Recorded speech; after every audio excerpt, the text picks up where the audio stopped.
అన్నాపాలు కోడించుకొని కింద రుద్దుకొని తొక్కలు తీసుకొని మరీ తింటుంది. చూడరా, వాటికి ఉన్న జ్ఞానం కూడా మీకు లేదురా. చూడు, తొక్కలు తీసుకొని ఎలా తింటుందో, కింద రుద్ది మరి. చూడ పాప యాపిల్ ఇస్తే ఎలా తీసుకుందో. ఫోన్ ఎగిరిపోయిందిలే.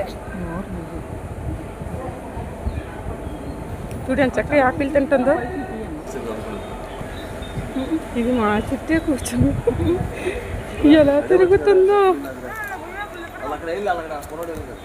ఫోటో తీస్తున్నారని సరే తిరిగిపోయింది. అటు నుంచి అతను ఫోటో తీయడం చూసి